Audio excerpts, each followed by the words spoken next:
Hello, Sibley Cross Country team. This is our video for headed into week 4 at the end of week 3.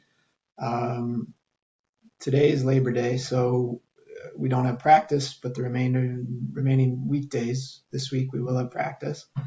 On Friday, the last time we were together, we did our 3,200 meter race on the track. And I do have results up on the website, and I'll go in a moment to where those are located so you know where to find them. Kind of looking at the week ahead, tomorrow, Tuesday, looks like a cooler day. So just be prepared for those temps to be different, for us to be running in different weather. If it's raining, but there's not a threat of thunder or lightning, we will have practice. And you can just watch your email as well as the website. If you think at all we might have kind of a thunder lightning type day, but at this point, if it's just rain, we will have practice and just dress for the rain. Wednesday, we're going to go back out to the mile repeat course, and we'll run. It's all actually 4 weeks after we ran our first one out there, or 3 weeks after we ran our first one out there.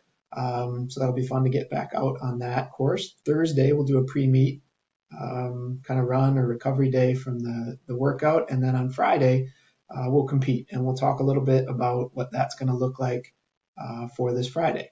So for starters, I'm going to pop out into the small spot here and just go to our website. If you scroll down on the left-hand side and get down to where it says race results, we've got some older races we've run, but I added this tab for 2020 inter-squad races. And if you click on that, I'm not sure what that is, but there we go. It takes you to just a spreadsheet with our results on them. So I have the 3 heats, boys JV, boys varsity, and then our girls race. And it's got your time on there, and it's nothing fancy. I just left it ranked or left it put in alphabetical order, not in rank. So you can just see where you raced on that particular day.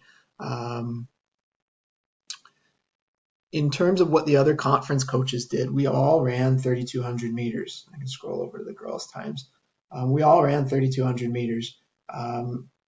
Most coaches just typed in their results into an email, and so they're not really in a usable format that I can really readily put into a spreadsheet and rank out. I did look through all the other coaches' results, and I have kind of observations on them that we can talk about as we get closer to competing against those other teams. But in terms of actually scoring a meet, the amount of time it would take to hand enter all the names, schools, and times is pretty steep. And so we're not going to have access to like a spreadsheet set of results. But again, we do have specific school results for all the schools. And we'll talk about that as we get closer to actually competing against those teams. But many of you I talked to after the race on Friday, I thought you did a fantastic job with it. And what I observed in the race was a group of kids who were willing to push really, really hard. And I'm going to pop back into this full view here. My big takeaway from the race is it was a first race. And I know Garlow Relays was meant to kind of mimic a race environment, but this was the first time we put on jerseys, spikes, and actually, did a kind of start line thing. It was the first time it probably felt a bit more like a race. And you saw what we usually see, which is our returners are remembering how to race and our new runners are learning how to race. And if you want to talk broadly about that, you're all really learning how to race. What I look for when you're racing, I often watch your body posture, your facial expressions. Are you comfortable? Are you really straining? I listen for breathing. I listen for how your feet are hitting the track or a cross-country course or pavement or wherever we may be. And I do a lot of that without thinking about it. I just kind of have been thinking about these videos and what I can share with you. I'm looking at a lot of the physical cues that you give as a runner that tell me, okay, things are starting to change. This runner's going into stress.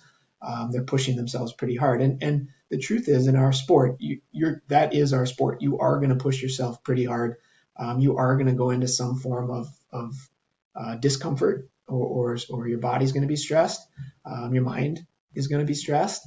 And that stress, unfortunately, I think it's a really negative connotation in our society. Stress isn't something that you need to avoid at all costs. Stress actually is the word we have for when you get close to the edge of operating, or when things start to get difficult or challenging. And again, that is our sport. And it's at that stress point where you learn a lot about yourself, both physically, mentally, emotionally. All those good things that come from what you have to learn from our sport come at that stress point. And so, what I see in that first race is often what happens is runners will go out for about 1,000 meters to a mile at a speed they can do the race. And most of you did that. You went out at a speed you could have held the whole time. And then all of a sudden, at that 1,000 to 1 mile point, it starts to get hard. And you start to feel like, holy cow, I've got to keep doing this. And then you throttle back. And when I talk about throttling back or gears, I want to be specific about what I mean. You adjust back by about 20 to 30 seconds a mile. So let's just pick a number. Let's say somebody goes out at a 6 flat mile pace for the first mile, and they run relatively evenly for the first mile. If they're an experienced runner and that's truly the edge of what they can hold, they then would do a second mile at 6 minutes and they would finish at 12 flat. That's really atypical to see in the first race, where even a veteran runner is able to come back and do 2 perfectly paced miles. Almost impossible in any race, but what you're looking for is to get it close. Most of you, the way you would have competed this past Friday, and the way most new runners or runners remembering how to race compete, is they'll go out at that 6 minute mark for the first mile. But then in the second mile, they'll adjust slower by about 25, 30-ish seconds. So let's say 6:30, and then they end up with a finish time of 12:30. If that's the case, what that tells me as a coach, if I have nothing else to go on, is that runner probably got a little bit spooked or scared by the fatigue and backed off one race gear. About 25 to 30 seconds, I'll call a race gear. So what I mean by that is if 6 minutes is the speed you truly could do a 2 mile at, that 6:25 to 6:30 speed is where you probably are at for a 5K. And so that's moving one race back off of a 2 mile. I'm also comfortable with you thinking about it one race forward. So if you knew you could do, say, 6 flat pace in a 2 mile, arguably you're probably 5:30 to 5:35-ish pace in a mile. And it's not like an exact formula that works the same for every single runner, but that's a pretty good just overall, here's what I've seen coaching however many years I've been doing this at Sibley and watching high school runners. So then what happens is I say, okay, that runner actually is a 6 minute physical runner. We just have to get their head to the point where they can push themselves through that mark. So that's kind of one thing I'm taking away from it. Second thing, if we have that same person who went out at 6 minute pace, but then they adjust back like 1 minute or more. So like say they go to a 7 minute second mile or a 7:15. What that tells me is that's more than just getting spooked. That's you went out too hard. You went out faster than your body could handle. And you not only adjusted back from being kind of spooked, you adjusted back because physically your body just quit being able to move at the pace that you went out at. And that is where those physical cues come in. That's where I see the ragged breathing, the feet hitting harder, your form breaking down, your stride tightening up, your face just looking like you're in distress as you're running. All those things I add in, and I do that for each of you. It doesn't matter if you're in the boys race, girls race, JV race, it makes no difference. I'm looking for that with all of you. And then I'm looking to say, okay, what do we now need to do to get that runner a little bit closer next time around to where they could be?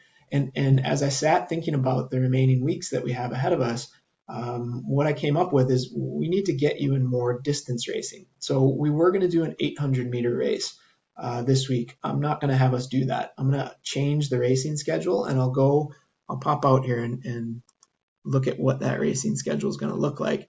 We're going to do a mile this week. So this Friday, September 11th, we're going to run a mile. And this is just the meet schedule page. I've got 4 heats, so girls varsity, boys JV, and then an open. So for any runners, girls or boys, that are left over or don't fit in one of those 3 based on lane requirements of the track. And then all those same runners are going to stay in those heats and then we'll do 400 meters where you'll run a full 400, hopefully a little bit fatigued from the mile, but are still able to get up and run fast. So that's going to be this week. And I think the mile is about the shortest distance we can go and still get at that notion of true kind of endurance, having to push through. And 800 is to the point where it's short enough that you can get by without going into that extreme distress. It's a different kind of discomfort, but I think we need to go a little bit further. So then that means then on the last Friday, what we're going to do, I'm calling it a distance festival. On Friday the 18th, you can choose one of 3 races. You can either run a mile, again, if you want to run a second one, or if you weren't happy with the way the first one went, or you think you got a little bit more in there, you can run a 2-mile, or if you're comfortable with those 2 and you want to try it, we'll do a 5,000 meter or a 5K on the track. You don't get to do that in track, then you don't do that until you get to college in track. But we can do it. We have the track, so why not? I think it'll be fun to see if anybody chooses that. So that's going to be the racing that we do inter-squad. And then after that, the week after that, on September 26th, we'll do our first meet against conference opponents. And we have drawn St. Thomas and Simley. So looking at the boys' results, both St. Thomas and Simley teams are pretty solid. That'll be a good race for us with ourselves and those two. Girls, it's just Simley, but Simley actually has a pretty solid team. So we don't get that third team. But in truth, there are a lot of third teams within our conference we could have drawn, and they're just not that big, or they don't have that many girls out for the team this year. And Simley has a decent sized team that has some good runners. So we'll get a push there. So I think we had a good draw in terms of who we get to compete against, and we'll have a time schedule put together as we get a little closer to the meet. But that's where we're looking going for competing. Those are your opportunities to run fast, to move the needle, to show that there's a different strength in there than maybe you've shown thus far, mainly to yourself, your teammates, less about me. What my job is to look at each one of you and try to get you to that next spot in terms of where your fitness is at, where your mind's at with racing. And to do that, I'm going to tailor workouts and pace groups to you.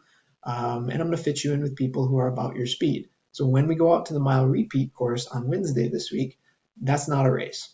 That is a training run. I'm going to give you a specific time to hit that is pretty close to what I think your 5K pace is at based on everything I've seen, including the race. I'm going to ask you to do that to the best of your ability. And then on Friday, you'll have a chance to, there's no time on it, you just get to compete.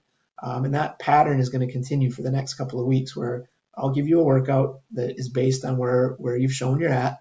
And then you have the ability to go show you're in a different spot if you feel that's true at the race.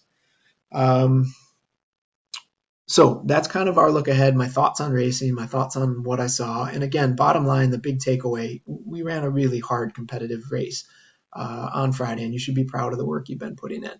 The last item, and the item I always end with, is Mad Dog. So Mad Dog Award, again, given to the athlete who exhibits the most toughness. And there were a lot to choose from this week. There were a lot of you that had really strong training weeks, but there was one that jumped out at me. There usually is one that kind of sticks out. And this week it's going to go to Daniel. So Daniel, congratulations. The reason I chose Daniel, or the reason I think Daniel's deserving this week, is a year ago. We ran our first race of the 2019 season at Rosemount, which is a 2-mile race. And pretty much to the day, a year later, we went out on the track, and Daniel, in that 365-day span, has transformed himself from a person who wasn't confident about the racing environment, who wasn't sure about where he was as a distance runner, into a person who's very sure where he is as a distance runner, someone who's looking forward to competing and wants to race, and exhibited actually a really savvy race effort of running pretty even miles between his 2 miles and pushing himself consistently throughout the race. He's made just massive gains over the past year and should be really, really proud of what he's done. And in my mind, is symbolic of what's so awesome about our sport. So it's very well deserved. And Daniel, I'll have a certificate for you tomorrow at practice. Other than that, looking forward to seeing everyone tomorrow. And again, think weather, watch the weather, dress for whatever the conditions may be.